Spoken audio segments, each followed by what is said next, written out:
In the heart of Nigeria, nestled deep within the lush forests, lay the village of Oakdale. For generations, the people of Oakdale had lived in peace, tending to their farms, fishing in the nearby river, and celebrating their rich cultural heritage. The village was known for its vibrant markets, where traders from far and wide would come to exchange goods and share stories. Oakdale was ruled by King Edward, a wise and just leader who had governed the village for over 3 decades. His daughter, Princess Sarah, was beloved by all for her kindness and beauty. The villagers lived simple but content lives, their days filled with hard work and their evenings spent gathered around fires, sharing tales of their ancestors. But one day, everything changed. It started with the disappearance of old Mr. Thompson, a respected elder known for his storytelling. At first, the villagers thought nothing of it, assuming he had wandered into the forest to gather herbs as he often did. But when he didn't return after several days, worry began to spread. A search party was organized, led by Thomas, the village's strongest hunter. They combed the forests for days, but found no trace of Mr. Thompson. It was as if he had vanished into thin air. The village was shaken, but life went on. Then, barely a week later, young Mary, a girl of just 12, disappeared while fetching water from the river. Her mother's anguished cries echoed through the village, and fear began to take root in the hearts of the people. As the weeks passed, more disappearances occurred. Men, women, children, no one seemed safe. The once bustling village square became eerily quiet as people began to stay indoors, afraid of what might happen if they ventured out. King Edward, deeply troubled by these events, called for a gathering at the village square. Despite their fear, the villagers came, hoping for answers and reassurance from their leader. "My people," King Edward began, his voice strong but tinged with concern, "we face a grave threat. Our loved ones are vanishing without a trace, and we must find the cause. I ask each of you, has anyone seen or heard anything unusual?" The villagers murmured among themselves, but no one had any answers. Some suggested evil spirits, others blamed wild animals, but none could explain how people could disappear so completely, leaving no trace behind. As the meeting ended without any clear solutions, the fear in Oakdale grew. People began to move in pairs, afraid to be alone even for a moment. Parents kept their children indoors, and the fields lay untended as farmers were too scared to work alone. Seeing his people paralyzed by fear, King Edward made a decision. He called upon the village youths to form a vigilante group to protect Oakdale at night. Led by James, a strong and brave young man, the group patrolled the village borders, armed with torches and spears. For a time, it seemed to work. The disappearances slowed, and a cautious sense of normalcy began to return to Oakdale. But then, on a moonless night, tragedy struck at the heart of the village. Princess Sarah, King Edward's only child and heir, vanished from her room in the palace. The king was beside himself with grief and anger. He summoned his most trusted guards and ordered them to search every inch of the kingdom and beyond. "I will reward any man who brings my daughter back," he declared, his voice thick with emotion. "No price is too high for her safe return." The news of the princess's disappearance spread like wildfire to the neighboring kingdoms. Search parties were formed, and the forests echoed with the calls of Sarah's name. But days turned into weeks, and still, there was no sign of the princess or any of the other missing villagers. The once prosperous Oakdale was now a shadow of its former self. Fields lay fallow, the market square was empty, and a cloud of despair hung over the village. King Edward aged visibly, the weight of his missing daughter and his suffering people etched deep into his face. But fate had not abandoned Oakdale entirely. On a sweltering afternoon, as hope was beginning to fade, a group of young hunters led by James made a startling discovery. Deep in the forest, in a clearing they had never seen before, stood a large wooden structure unlike anything they had ever encountered. As they approached cautiously, they heard muffled sounds coming from inside. James, his heart pounding, peered through a crack in the wood. What he saw made his blood run cold. Inside were dozens of people, bound and gagged, crowded into the small space. And among them, her once fine clothes now tattered and dirty, was Princess Sarah. James and his companions knew they couldn't free the captives alone. There were armed guards patrolling the area, men with pale skin and strange clothes unlike anything they had seen before. They needed to alert the king. Moving swiftly and silently, they made their way back to Oakdale. The news of their discovery spread quickly, and soon, a large force led by King Edward himself was making its way through the forest. The battle was fierce but short. The strange pale men, caught off guard by the size and determination of the Oakdale force, were quickly overpowered. As the last of the guards was subdued, King Edward rushed to the wooden structure and threw open the door. The sight that greeted him was heart-wrenching. Dozens of his people, including his beloved Sarah, emerged into the sunlight, blinking and disoriented. There were tears and cries of joy as families were reunited, but also sorrow for those who were still missing. The pale men, now prisoners themselves, were brought before King Edward. The villagers called for their immediate execution, but the king, though furious, knew that answers were needed. "Who are you?" he demanded. "Why have you done this to our people?" The leader of the pale men, a man named William, spoke up. "We are traders from a land far across the sea," he said, his voice shaking. "We came here seeking goods to sell in our homeland." "Goods?" King Edward's voice was cold with rage. "These are people, not goods." William hung his head in shame. "In our land," he said quietly, "there is a demand for workers, strong people to labor in fields and homes. We were paid handsomely to bring them." The revelation sent shockwaves through the gathered crowd. Their people were being stolen to be sold as slaves in a far-off land. The very thought was abhorrent to the people of Oakdale, who valued freedom above all else. The villagers' anger boiled over, and they called for the immediate execution of William and his men. But King Edward, though tempted to give in to his own anger, raised his hand for silence. "These men have committed grave crimes against our people," he said, his voice carrying across the crowd. "But killing them will not bring back those we have lost, nor will it prevent others from coming to do the same." He turned to William. "You will face justice for your actions," he said. "But first, you will help us find and return every single person you have taken from our lands." Over the next few weeks, guided by William and his men, search parties from Oakdale and the neighboring kingdoms scoured the forests, finding hidden camps and freeing captives. Many joyful reunions took place, but there was also sorrow for those who could not be found, those who had already been sent across the sea. As the last of the camps were emptied and the captives freed, King Edward once again gathered his people in the village square. The mood was mixed, joy at the return of so many, but also anger and fear at what had happened. "My people," King Edward began, "we have faced a terrible ordeal. Our trust has been betrayed, our safety violated. But we have also shown great strength and unity in the face of this threat." He paused, looking out at the sea of faces before him. "Now, we must decide what to do with those who have wronged us." The crowd erupted in shouts, many calling for the execution of William and his men. But others, including some who had been captives, called for a different approach. After much debate, a decision was reached. William and his men would not be executed, but neither would they be allowed to simply leave. Instead, a deal was struck.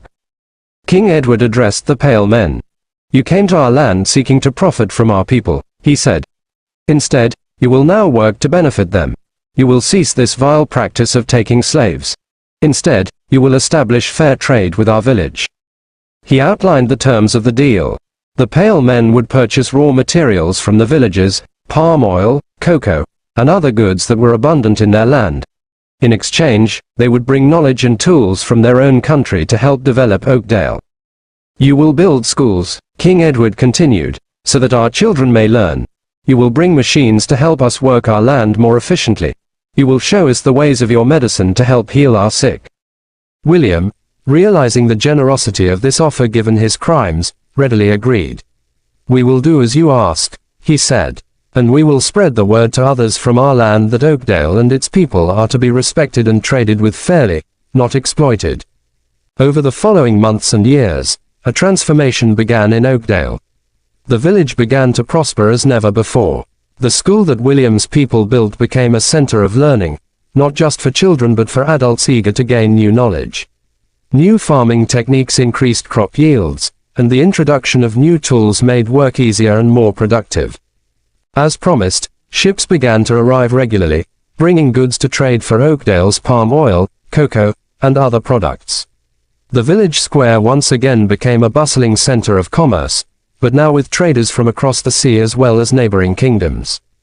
But the changes were not without challenges. Some villagers were hesitant to trust the Pale Men or adopt their ways.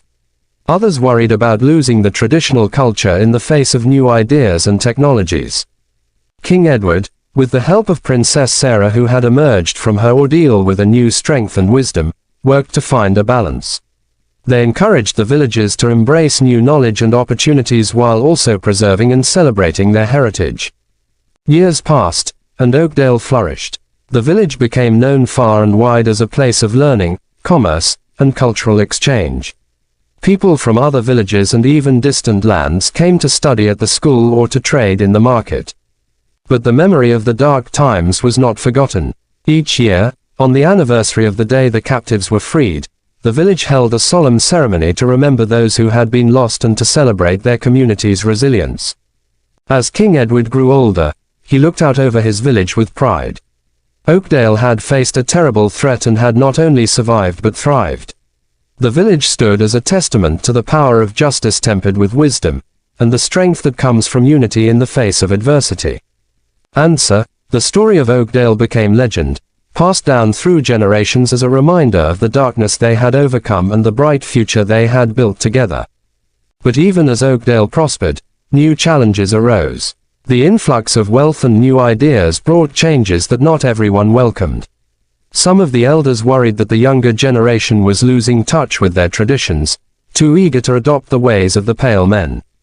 One such elder was Uncle Ben, who had been a respected voice in the village even before the troubling times. He often spoke at gatherings, reminding the people of Oakdale of their heritage. "We must not forget who we are," he would say, his voice carrying the weight of years. "Our ancestors lived in harmony with the land for generations. We must not abandon their wisdom in our rush for progress." His words resonated with many, especially those who felt overwhelmed by the pace of change. A divide began to form in the village between those who embraced the new ways and those who clung to tradition. King Edward and Princess Sarah recognized the growing tension and knew they had to act. They called for a great assembly, inviting not just the people of Oakdale but representatives from neighboring villages and even some of the Pale Men who had become regular trading partners. The assembly lasted for days, with passionate speeches from all sides. Uncle Ben and his supporters spoke of the importance of maintaining the cultural identity. Others, like James, who had led the youth vigilantes and now managed much of the trade with the Pale Men, argued for the benefits of embracing new knowledge and opportunities. As the debates raged on, Princess Sarah listened carefully to all sides. When it was her turn to speak, she stood before the assembly with a quiet confidence that commanded attention. "My people," she began, "I have heard your concerns, and I share them. We have gained much in recent years: knowledge, wealth, new friendships. But in our eagerness to move forward, we risk losing sight of where we came from." She paused, her eyes scanning the crowd. "But I do not believe we must choose between progress and tradition. Our strength has always come from our ability to adapt while holding true to our core values." Sarah proposed a new approach. The school curriculum would be expanded to include not just the new knowledge brought by the Pale Men, but also the traditional wisdom of their elders. Uncle Ben and other knowledgeable elders were invited to become teachers, sharing stories of their ancestors and teaching traditional skills alongside reading and mathematics. Furthermore, Sarah suggested regular cultural festivals to celebrate and preserve their heritage. These festivals would showcase traditional music, dance, and crafts, allowing the younger generation to connect with their roots while also inviting their new trading partners to learn about Oakdale's rich culture. The princess's words struck a chord with many. Over the following months, her proposals were put into action. The school became a place where old and new knowledge were valued equally. Children learned to read and write, but they also learned the stories of their ancestors and the traditional ways of farming and crafting. The first cultural festival was a resounding success. The village square was transformed into a vibrant celebration of Oakdale's heritage.